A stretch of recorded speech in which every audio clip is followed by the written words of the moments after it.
शीतल सिंह। और शीतल जी तो शायद, शीतल जी आप बिहार में है ना? जी जी जी, बस पटना के बॉर्डर पे खड़े। ओके।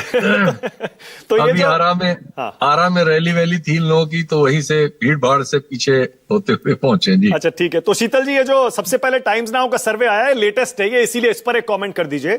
और जुलाई में जो सर्वे हुआ था उसमें तेजस्वी आगे थे और नीतीश के प्रति सत्ता विरोधी लहर 48.5% लोग बोल रहे थे। अब टाइम्स नाउ कह रहा है 136 सीटें एनडीए जीत सकता है। देखिए, सर्वेक्षण के मामले में जो अभी आशुतोष ने कहा, मैं भी वही दोहराऊं तो आपका समझ आएगा। इससे हट के मैं खुद ही सर्वेक्षण कर रहा हूं एक तरह से। मैं वो बात कहना चाहता हूं। मेरे अनुसार इसमें कोई शक नहीं कि नीतीश कुमार जी काफी अलोकप्रिय हैं इस समय, लेकिन इसके बावजूद जो उनका समर्थक एक हिस्सा है समाज में, उसमें वो मौजूद है। और शायद वो मुख्यमंत्री होने के नाते और व्यवस्था से जनित जो फायदे होते हैं उसके तहत जो कल उन्होंने घोषणा की है 10,000 रुपए हर परिवार में एक स्त्री को देने की, और ये पैसा चूंकि चुनाव आयोग का एक तरह से परोक्ष समर्थन है, तो ये पैसा चुनाव से पहले लोगों के यहाँ पहुंच जाएगा। बिहार जैसे राज्य में जो आर्थिक रूप से बहुत ही विपन्न है, उसके लिए इतना पैसा जुटाना और देना, ये एक बार तो चुनाव के पहले वो दे सकते हैं, लेकिन वो ये करेंगे और इसका लाभ उन्हें मिलेगा, ऐसा मुझे लगता है। और स्त्रियों में उनकी बहुत सारी योजनाएं हैं जो जिसकी वजह से उनको ठीक ठाक समर्थन उसमें मिलता है, वो मुझे लगता है कि मौजूद है। एक समाज के एक हिस्से में जो उनकी जाति और उससे जुड़ा हुआ है, उस हिस्से में भी उनकी उपस्थिति मौजूद है, उसमें बहुत तोड़फाड़ नहीं हुई। ये सही है कि इस समय नौजवान लोगों में तेजस्वी का टेम्पो हाई, बिहार के नौजवान लोगों, लेकिन सांगठनिक तौर पर मैंने जो थोड़ा बहुत पता मैं कर पाया हूं अब तक, उसके अनुसार सांगठनिक तौर पर बीजेपी और जेडीयू दोनों राजद या कांग्रेस की तुलना में बहुत बेहतरीन ढंग से अपने काम कर रहे हैं, जिसका हल्ला नहीं हो रहा, लेकिन उनके लोग जमीन पर इनकी तुलना में ज्यादा काम कर, इनका शोरगुल काफी हो रहा है। और ये राहुल गांधी के आने से एक टेम्पो भी बना है, एक बज पैदा हुआ है, और निश्चित तौर पर इनके कार्यकर्ताओं में और समर्थकों में स्फूर्ति आई है। सोशल मीडिया पर इनकी चहल पहल बहुत बढ़ गई है। मीडिया ने इनको बाइकआउट सा कर रखा था, एक नेगेटिव खबर जब आई तब उसके बाद वो गाली गलौज वाली तब ये खबर में आए, लेकिन सोशल मीडिया पर इन्होंने तहलका मचाया हुआ है, इसमें कोई शक नहीं।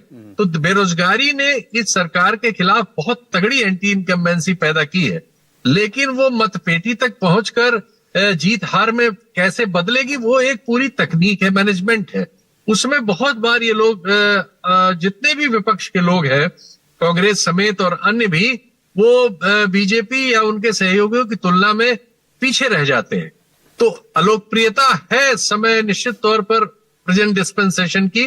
मोदी जी की भी लोकप्रियता कोई बढ़ नहीं रही है। जो घटना हुई है हमारी और पाकिस्तान के बीच 4-5 दिन के युद्ध में, उससे उन लोगों के मन में बड़ा धक्का सा लगा है।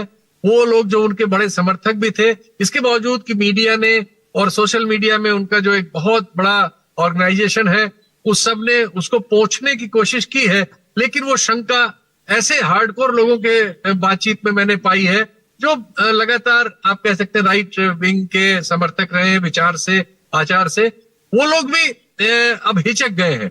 तो निश्चित तौर पर मोदी जी इस समय उतने लोकप्रिय नहीं है जो वो थे, घट रहे हैं।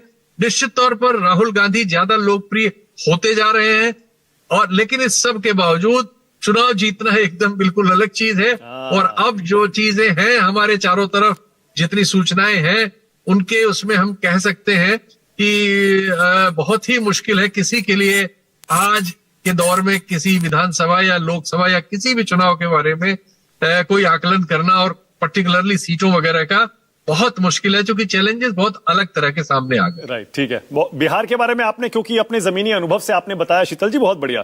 पर पूरे देश में आपको लगता है, जैसे आशुतोष कह रहे हैं कि 243 वाले लेवल पर आज भी स्टेटस को ही देखते हैं वो लगभग, आप भी वैसे ही देखते हैं या कुछ उसमें बढ़ाव या उतराव देखते हैं? देखिए, नंबर वाली बात मैंने फिर कही कि नंबर कह पाना असंभव, चूंकि हमें नहीं मालूम कि मैनेजमेंट के स्तर पर चीजें कहां क्या बदल जाएंगी, क्या सही होगा, क्या गलत होगा, क्या आरोप लगेंगे, हम नहीं कह सकते। लेकिन अगर लोकप्रियता की आप बात करें तो मैं कह सकता हूं कि 2024 में जब चुनाव हुआ था, राहुल गांधी लोकप्रियता के जिस पायदान पर थे, आज उससे कहीं ऊपर है, कहीं ऊपर है, मैं बता रहा हूं। राहुल गांधी ने अपने को बहुत इंप्रूव किया है, और मोदी जी के लिए बहुत कठिनाइयां हैं। उनके पास बहुत सारे सवालों के, उनके पक्षकारों के पास ऐसे जवाब नहीं है जिससे लोग एकदम से मतलब वो हो जाए कि भाई वाह वाह करने लगे। अब उनके प्रति जो उनके आप सोशल मीडिया अकाउंट्स पे देख लीजिए, ऐसा होता ही नहीं था।